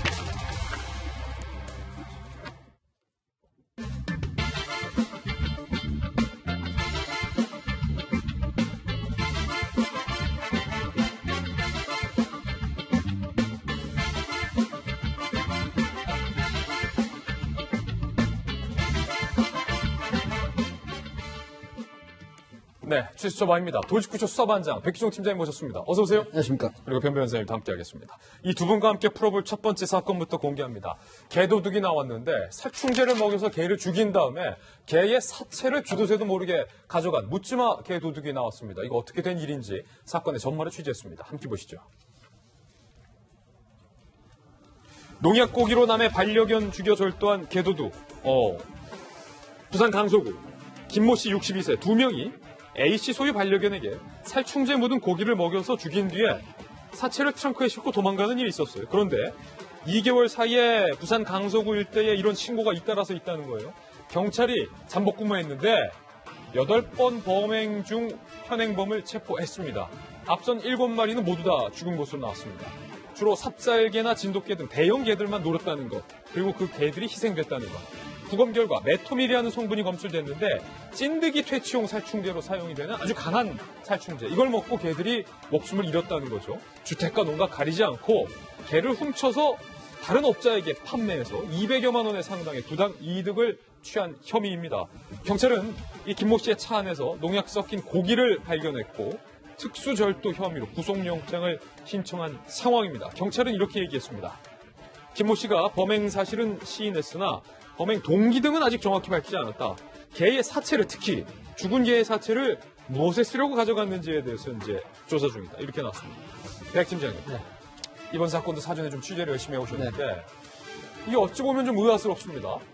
개를 훔쳐갈 것이라면 살아있는 채로 보통 훔쳐갔을 텐데 살충제를 먹여서 죽인 다음에 사체를 가져갔다. 무슨 사건입니까? 네, 이게 이제 57세하고 62세 두 특수절도입니다. 지금 그 한창 보신탕, 소위 개고기를 좋아하는 그런 어떤 그 개고기를 좋아하니까 식용 개고기를 좋아하는 보신탕을 좋아하는 분들이 보면은 뭔가 좀 깨림칙할 것 같은 그런 사건인데요. 예. 지금 이 사건은 보도된 거하고는 좀 상반된 부분이 좀 있습니다. 그래요? 예, 이 범인이 사실 어떤 60대 여성이 고양이를 키우고 있습니다.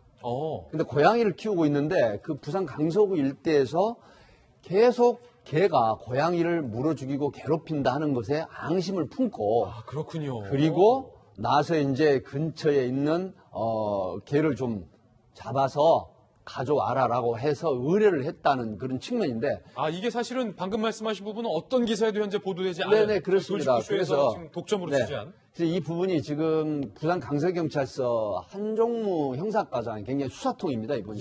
근데 그 밑에 형사 3팀에서 1월 달부터 계속해서 부산 강서 관내 개가 도둑이 들어오니까 이 부분에 특단의 조치를 세워야 되겠다라고 해서 그래서 이제 일개 팀을 계속 수사를 시키고 잠복을 한 끝에 결국 수상한 차량을 발견하게 되죠.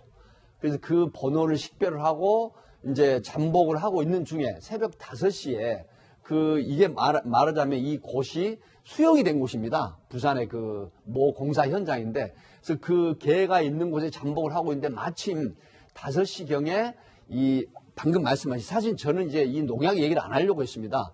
이 농약이 땡땡땡이라고 저는 말씀을 드리려고 했는데 이 농약이 사실은 그 지방에서 비빔밥 사건으로 2명이 먹어서 1명이 사망하기도 하고 그 다음에 이 농약을 담아놓은 쌀 봉투에 쌀을 담아놨다가 그걸로 밥을 해서 드셨는데 사망을 하신 경우도 있고요. 또 이 농약을 이용해서 남편을 사망케 하는 그 보험 사기 사건도 있었습니다. 굉장히 그 맹독성이고 무색무취, 소위 말하면 이런 부분 때문에 이 관계 기관에서는 색깔도 넣고 그다음에 냄새도 넣고 구토제도 집어넣었던 그런 농약인데 지금 판매 금지가 됐습니다. 판매 금지됐다. 네, 그 2011년도부터 판매 금지가 됐는데 이 농약을 어디서 구했는지 이 맹독성 농약을 가지고 이 사람들이 그런 개 도둑을 했던 건데 결국 이 체포를 했는데 트럭에서 개 사체가 나오고 그다음에 이걸 이제 부검을 또 하기도 하고 의뢰를 했더니 결국 이 농약이 발견이 됐거든요. 그래서 이 부분을 지금 동물보호법 위반의 의뢰자도 지금 입건해서 수사 중인데 양쪽의 진술이 약간은 상반된다고 합니다. 그러면은 좀 더 지켜봐야 될 것 같습니다.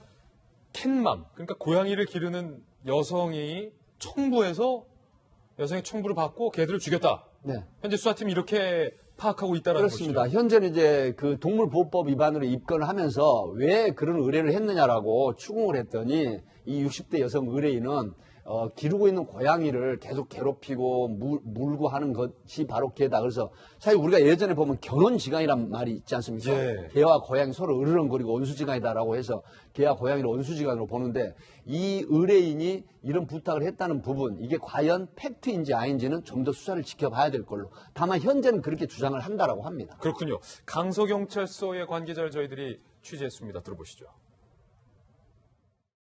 기절하면 바로 이제 실었고 그래서 다 죽었습니다. 막 먹으면 바로 뭐 직사하는 게 아니니까 먹으면 뭐 구토라든지 비틀비틀 할 거잖아요. 그럼 이제 그때 이제 그 절취를 하고 그 가는 도중에 이제 뭐 죽었죠. 작은 거는 뭐 10만 원, 큰 거는 뭐 20만 원 이렇게 얘기를 하거든요. 그 의뢰자가 있는데 지금 저희가 수사를 하고 있어요. 그래서 의뢰자가 요구한 것에 플러스 알파로 이 사람들이 개를 더 죽였다라는 의심도 현재 나오고 있는 상황이에요, 변호사님. 그러니까 수사 기관에서는 아마도 계속 여죄의 가능성을 놓고 수사를 하고 있을 것 같습니다. 지금 방금 백규정 팀장님 좀 따로 취재하셨던 것 같은 관계가 맞다고 한다면 그 상태에서 마무리가 될 수는 있긴 하겠지만, 그러니까 반려묘에 대한 잘못된 사랑이 반려견에 대한 또 다른 범죄가 됐다라는 것으로 사건이 정리가 됐지만, 당초 수사 기관은 이것이 혹시 그 식용 그 견에 대해서 잘못된 유통 경로가 있었던 것은 아닌지, 또한 여죄가 있었던 것은 아닌지 다양한 가능성을 놓고 아마 수사를 하고 있었을 것입니다. 그러니까 의뢰자 같은 경우에는 만약에 단순히 내가 반려묘에 대한 비뚤어진 사랑이었다라고 한다면 나중에 처벌시도 상당히 경감될 수가 있었겠죠. 그러니까 여러 가지를 만약에 자신의 범행을 은폐하기 위해서 축소해서 잘못된 변명을 하는 것인지 아니면 정말 수사기관이 당초 의심했던 것처럼 이 개 유통 과정에 있어서 불법적인 조직을 발견하는 것인지 거기에 대해서는 이제 조금 더 수사를 지켜봐야 되지 않을까 싶습니다. 예, 두 번째 사건으로 넘어가겠습니다. 저희가 지난주에도 보도를 해드렸었는데 부산 광안대교에 러시아 선박이 충돌하는 영상 보여드렸습니다. 그 선장을 경찰이 조사를 했습니다. 그런데 발뺌을 하고 있어요. 함께 보시죠. 영상 보셨죠? 3시 40분쯤 러시아 화물선 선장 A씨가 경찰에 출석을 했어요. 요트 등 선박 3척 들이받은 뒤 10번, 11번 교각 충돌했던 사건이고 요트 항해사를 포함해서 3명의 갈비뼈 골절 등의 부상을 입히고 광안대교에 충돌을 했던 사건입니다. 선장은 혈중 알코올도 0.086이었는데 이 선장이 이렇게 얘기하고 있어요. 사고 발생 후에 닻을 내린 이후에 내가 술을 마신 거다. 그러니까 충돌 당시에는 난 술에 취하지 않았다. 사고 후 스트레스를 받아서 심장통이 커서 혈액순환에 좋다기에 꼬냑 한 잔만 마셨다. 음주운항 혐의에 대해서 부인을 한 상황. 해경은요, 위드마크 기법을 적용해서 1차 사고 일으킨 용호만 부두에서 출항 전에 술을 마신 것으로 현재 결론을 내렸습니다. 그러니까 선장이 거짓말을 하고 있다라는 얘기입니다. 해경 관계자의 이야기부터 직접 들어보시죠. 선장이 모든 것을 지휘하도록 되어 있습니다.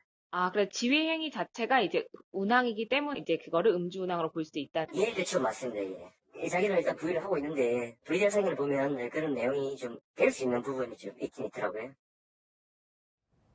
그러니까 이 러시아 선장이 난 꼬냑 한 잔만 먹었다. 그리고 자기도 놀래서 깜짝이야.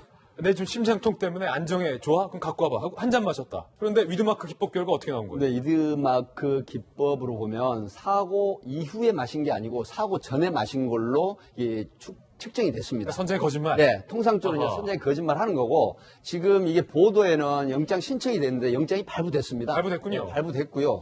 우리가 통상적으로 음주운전 단속 현장에 이제 교통경찰관들 얘기를 들어보면, 이게 도망을 해서 이제 음주 의심이 되는 차량을 이제 쫓아갑니다. 예. 근데 도망을 해서 갑자기 슈퍼마켓에 들어간다는 거예요. 슈퍼마켓에? 예. 왜? 슈퍼마켓에 들어가서 갑자기 뭐 소주 같은 걸 사가지고 거기서 본사 마크이나 소주를 마신답니다. 방금 먹었다. 가서 이제 체포를 했는데 측정을 해보면 면허 정지 내지는 취소 수치가 나오는데 아, 당신 음주운전이야 라고 했더니 아, 지금 마신 술이라고 이렇게 우긴다는 거예요. 예. 이런 측면인데 아마 이분 43세는 러시아 선장 참 타국까지 와가지고 이런 사고를 내서 안 됐긴 했습니다. 또 구속이 됐기 때문에 가족과 생이별을 하긴 하지만 결국은 이 1차 사고를 냈는데도 거짓말했던 게 나왔어요. VTS라고 해서 이게 이제 해상간제센터에서 이 녹취가 되는데 보니까 처음에는 요트에 사고를 냈다라고 했는데 두 번째는 번복을 해요. 한 몇 분 뒤에. 뭐 사고 내지 않았고 문제 없다라고 했는데 거짓말을 밝혀졌죠.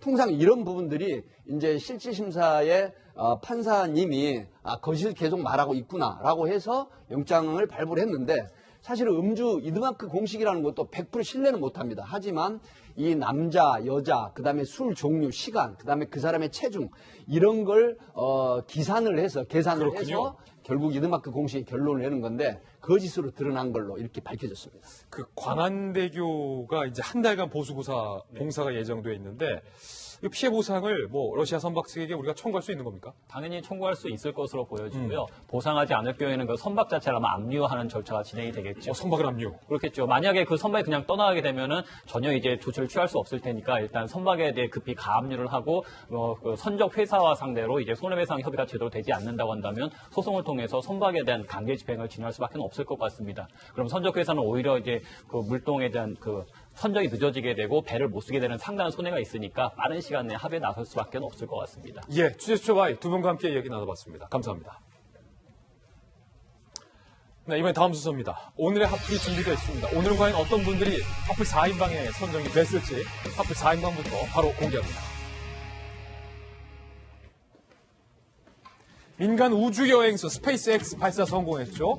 그리고 유시민 이사장과 홍준표 전 대표, 유엔의 김정은 씨, 그리고 김경수 지사와 장하성 전 실장입니다. 어떤 사연인지 하나씩 전해드립니다. 미국의 민간 기업이 사상 최초로 유인 캡슐을 탑재한 로켓을 시험 발사에 전 세계 이목이 집중되고 있습니다. 우리 시간으로 어제 오후 7시 51분쯤 뉴질랜드 북부 상공에서 길이 8m의 흰색 크루 드래곤이 400km 궤도를 그리며 국제 우주정거장 ISS와 도킹에 성공한 건데요. 미국 케네디 우주센터에서 발사된 지 27시간 만입니다. 도킹 후에 해치가 열리고 ISS에 머물던 우주인들이 크루 드래곤 쪽으로 넘어가기도 했습니다. 유인 캡슐 안에는 사람 대신에 공상 과학 영화 에일리언 시리즈의 여주인공 이름을 딴 마네킹 리플리가 이렇게 리플리 안녕? 탑승을 했습니다. 리플리는 오늘 8일까지 머리와 목 척추에 장착된 센서로 대서양에서 여정을 마칠 때까지 모든 걸 기록합니다. 이제 실제 사람이 탈 수 있느냐를 보기 위해서죠. 이번 시험에서 확보된 데이터는 오늘 7월로 예정된 실제 유인 시험 비행인 데모2의 준비에 활용될 계획인데요. 유인 우주 비행까지 성공한다면 2011년 이후에 중단됐던 미국의 유인 우주선 발사 프로그램이 8년 만에 부활을 하게 됩니다. 이제 우주를 여행할 수 있다라는 얘기예요. 스페이스 X의 최고 경영자 일론 머스크의 소감을 함께 들어보시죠. It's been 17 years to get to this point, from 2002 to now. A little emotionally exhausted. That was super stressful, but it worked. Ripley's job is to feel everything that an astronaut will feel when they fly on Dragon. 유시민은 되고 홍준표는 안 된다. 이게 무슨 얘기인 거 아니? 유시민 노무현재단 이사장이 유튜브 알릴레오로 버는 수익은 정치자금법 위반이 아니지만 홍준표 전 대표가 홍카콜라로 기부 등을 받으면 정치자금법 위반이다. 이 말인데요. 이유가 대체 뭘까요? 중앙선관위가 이른바 정치자금법상 SNS, 소셜미디어 수익활동 가이드라인을 제작해 배포했는데 이에 따르면 유튜버가 정치활동을 하는 사람이냐 아니냐가 정치자금법 위반이냐 아니냐의 기준이 된다는 것. 이에 따라서 홍준표 전 대표는 전 대표지만 정치인으로, 유시민 노무현재단 이사장은 정계 복귀에 대한 의사를 밝히지 않았기 때문에 정치인이 아닌 것으로 각각 분류돼서 현재 논란이 일고 있습니다. 구독자 70만 명을 거느린 유시민 이사장이 유튜브로 버는 수익은 대략 월 2천만 원 이상이라는데 그렇다면 향후 유시민 이사장이 정계 복귀하면 이 수익금은 어떻게 봐야 할 것인가 라는 논란도 선관위가 처해 있습니다. 한편 홍준표 전 대표는 나는 출연자에 불과하고 수익은 방송 운영자들이 모두 가져간다 이렇게 해명했는데요. 과거 TV 홍카콜라에서 밝힌 내용 들어보시죠. 근데 광고 들어가거든 끝까지 다 봐주세요. 그래야지 우리가 조금 직원들 월급이라도 줍니다. TV 홍카콜라 수익은 방송 운영자들이 모두 가져간다. 나는 단 한 푼의 수익료 출연도 받지 않는다. 선관위가 정치인들이 이제 유튜브로 수익이 발생하잖아요. 뭐 광고도 들어오고 또 뭐 시청자들이 뭐 후원금도 보내기도 하고 후원금은 아니지만 뭐 여러 가지 방법으로 지원을 해주는 것도 있는데 이거 다 정치자금법 위반. 그럼 여기서 궁금점. 박용진 TV로 버는 광고 수익금도 정치자금법 위반입니까? 아닙니다. 아닌가? 어제 선관위가 정말 오랫동안 이거를 유권 해석을 가지고서 질질 끌다가 이제서 내놨는데요. 여러분 박용진 TV 한번 들어와 보시면 예를 들면 광고가 없습니다. 그러나 이제 다른 유튜버가 하고 있는 방송을 들어가면 앞에 짧게 5초 후부터 방송을 볼 수 있다 이러면서 광고가 붙어요. 근데 그건 유튜브가 운영하고 있는 광고 시스템인데요. 그걸 가지고 수익이 얻어지면 유튜브와 그 유튜브를 운영하는 방송을 운영하는 개인 사업자가 이제 돈을 나눠 갖게 되죠. 그런데 지금 선관위가 분명하게 얘기한 건 뭐냐면 정치인이 아니냐 얘기입니다. 예. 유튜브를 운영하는데 유시민은 정치인이 아니니까 그 광고뿐만이 아니라 수익을 거기서 창출을 하더라도 문제가 되지 않지만 홍준표 전 대표는 누가 봐도 정치인이니까 여기서 정치인이 얻을 수 있는 정치자금법을 통해서 돈을 얻어야지 그게 아니면 위반입니다라고 예. 명확하게 한 거예요. 다만 현직 국회의원인 박용진의 경우는 어떠냐? 예. 어떻게 해석을 했느냐면 박용진은 국회의원이니까 후원회를 통한 정치자금도 모금이 되고요. 또 강연료라든지 다른 방송 출연을 통해서 얻을 수 있는 수익도 가능하다. 그리고 유튜브를 통한 간접 광고는 가능한데 유튜브를 통해서 그 간접 광고뿐만이 아니라 거기서 또 무슨 저한테 후원 좀 보내주세요라고 별도의 광고와 모금을 한다. 만약에 한다면 그거는 불법이다. 그건 불법이다. 그거는 불법이다. 왜냐 국회의원이니까. 그렇습니다. 국회의원 설치해놓은 국회의원 후원회가 있지 않냐. 그걸 통해서 하라는 거고요. 또 하나 되게 중요한 게 있습니다. 박용진 TV를 운영하는데 박용진 개인 돈을 쓰면은 그 광고를 창출해도 상관이 없다. 그러나 거기에 국회의원의 정치자금이 들어가거나 공적인 돈으로 쓰게 되면 안 된다.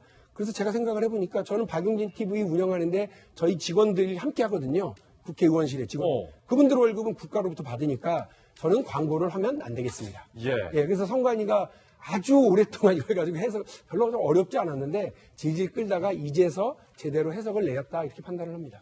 그럼 돌직구에 박용진 TV만 있느냐? 김병민 TV도 얼마 전에 또 그래요? 개국을 했거든요.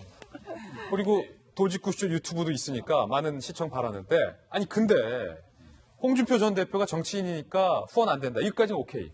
근데 유시민 이사장에 대해서는 본인이 정치 안 한다고 했으니까 정치인이 아닙니다. 라고 판단한 선관위의 판단에 지금 의문을 제기하는 사람이 많다는 거예요. 아니 이러다 유시민 이사장 대권이라도 나오면 그때 되면 불법 정치자금 위반으로 소급 적용할 건가? 그래서 이 부분에 대한 기준을 좀 명확히 할 필요가 있는데요. 그러니까 더 쉽게 말하면 누구만 봐준 거 아니냐? 그러니까 예를 들어서 홍준표 전 대표는 정치인이라고 보는데 사실 지금 같은 상황으로 봤을 때는 출마가 쉽지 않은 상황이거든요. 오히려 제재를 받는 홍준표 전 대표는 정치인이 아니게 되는 거고 유시민 이사장 같은 경우는 누가 봐도 정치할 가능성이 꽤나 높다라고 판단되기 때문에 선관위가 이렇게 기준을 내린 것에 대해서 조금 모호하다는 지적이 있고요. 저는 그렇기 때문에 국회에서 조금 열일을 더 해야 된다는 생각이 드는데 지금 정개특위가 한참 활발하게 활동을 하다가 멈춰 있습니다. 근데 우리가 과거에 노회찬 전 의원의 안타까운 죽음으로 촉발됐던 게 바로 이 정치자금법에 관한 문제였거든요. 지금도 동네를 돌아다니다 보면은요, 선거가 이제 1년밖에 남지 않았기 때문에 동네 전체에 엄청나게 많은 현수막들이 붙어 있습니다. 예. 현직 국회의원 같은 경우는 후원의 모금 활동을 통해서 아마 그런 부분들이 현수막을 담당할 텐데 그렇지 않은 다른 정당의 야당, 우리 예를 들어서 변환부 변호사님 같은 경우는 본인 개인 돈으로 현수막 거시지 않으시나요? 그렇죠. 거의 그런 방식으로 진행되게 됐을 경우는 돈이 없는 사람들은 상식적으로 정치할 수 없는 상황들에 처해지게 되는 거거든요. 따라서 이런 부분들에 대한 정치자금법에 대한 이 규제를 푸는 부분에 대해서도 국회가 한 목소리를 내야 된다 얘기를 하고 있지만 결국은 이 문제가 해결되지 못하고 있기 때문에 이렇게 올감해서 모든 것들을 선관위에 의존하게 되는 정치자금 문제는 반드시 좀 풀어줄 필요가 있지 않은가 이런 생각이 들었습니다. 예. 기준이 좀 애매하다라는 지적이 많이 나오고 있습니다. 세 번째 악플도 만나보시죠. 유엔의 김정은 씨입니다. 최근 여자친구 낙태 종용 의혹으로 논란의 주인공이 된 김정은의 전 여자친구 측이 입장을 밝혔습니다. 태중의 아이는 김정은 씨와 교제 중에 임신한 것이고 지인을 통해서가 아닌 김정은에게 직접 임신 사실을 전했다는 거예요. 그리고 마치 임신 사실을 김정은과 헤어지고 나서 알린 것처럼 비치고 있다면서 우려를 나타냈는데 또 자신의 친자가 아닐 경우 법적 공방도 불사하겠다는 김정은의 입장에 대해서 친자 검사도 얼마든지 할 것이라며 자신은 떳떳하다는 입장을 드러냈습니다. 김정은 씨의 전 여자친구는 자신을 향한 오해와 억측, 악플들에 대해서도 법적 조치까지 고려 중인 것으로 알려졌는데요. 김정은 씨는 이에 대해서 반응을 보이지 않고 있는 상황. 추가적인 입장 발표도 필요해 보입니다. 박수인 기자. 네. 김정은 씨가 지금 며칠간 침묵하다가 나온 입장이 전 여친의 배에 있는 아이가 내 아이면 내가 책임지겠다라고 해서 또다시 공분을 샀는데 여자친구 측이 입장을 냈어요. 교제 중에 임신한 것이고 친자 검사도 하겠다. 그러면 자신감 있다 뭐 이런 뜻입니까?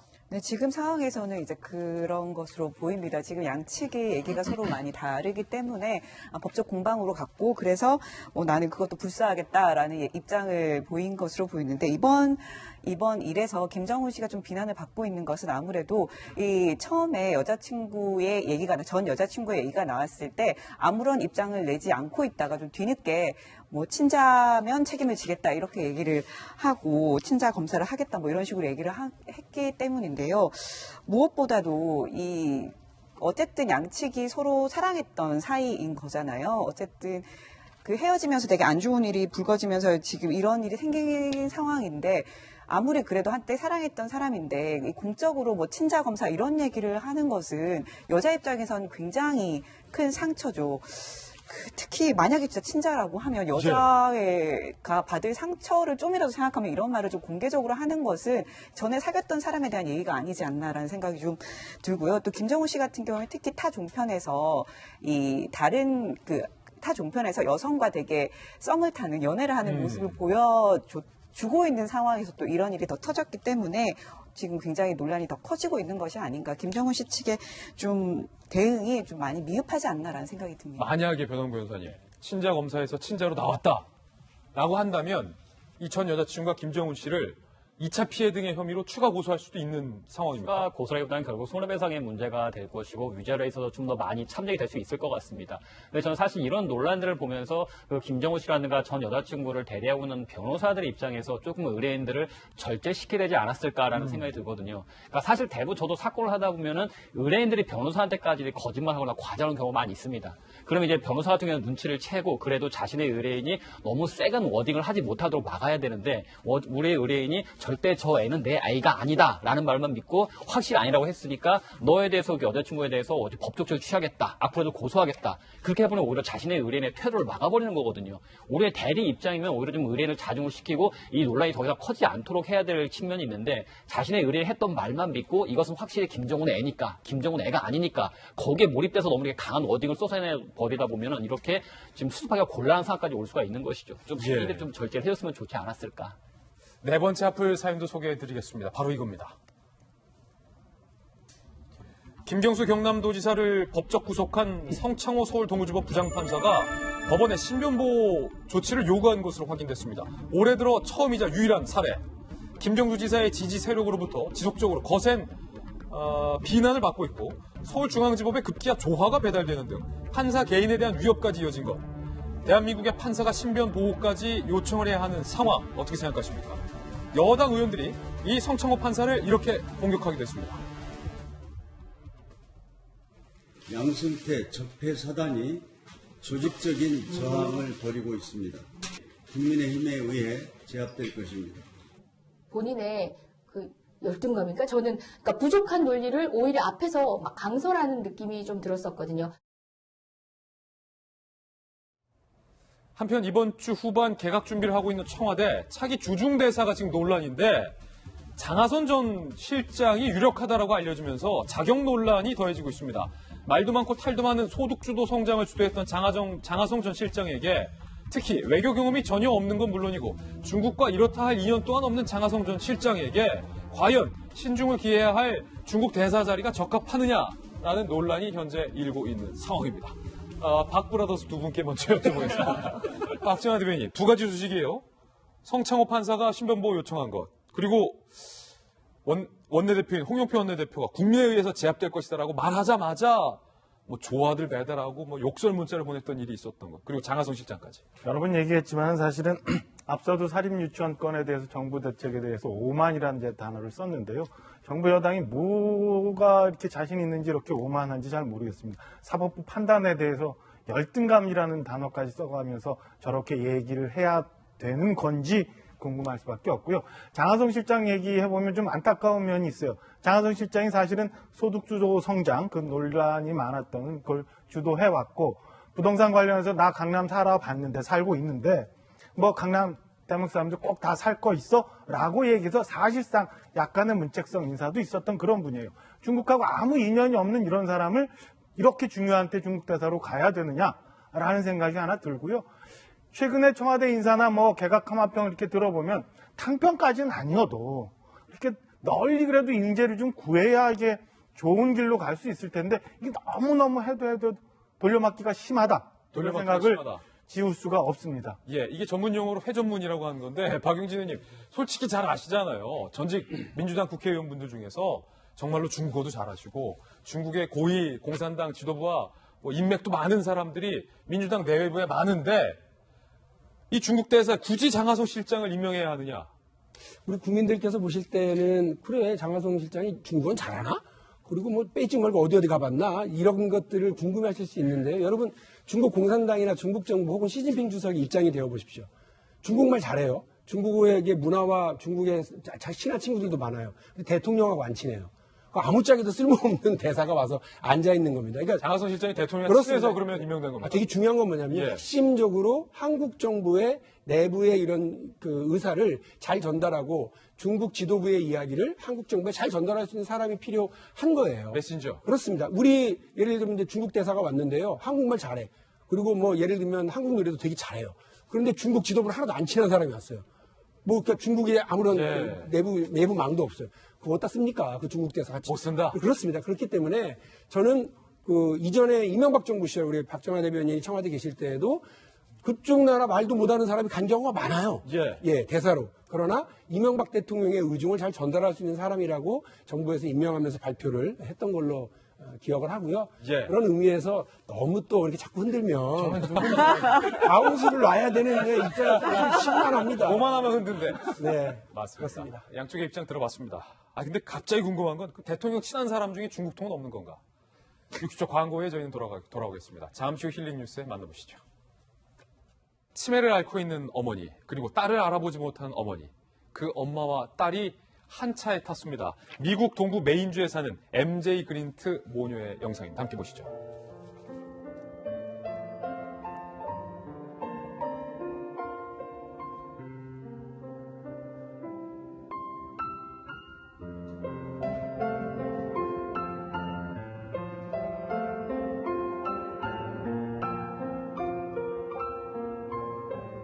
네, 내 딸을 보신 적이 있느냐라고 딸에게 물어보는 엄마.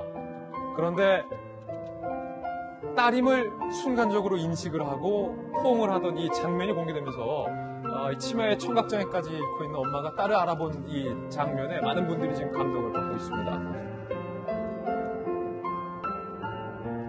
엄마가 고개를 끄덕끄덕이죠. 이제서야 딸의 모습을 알아본 겁니다.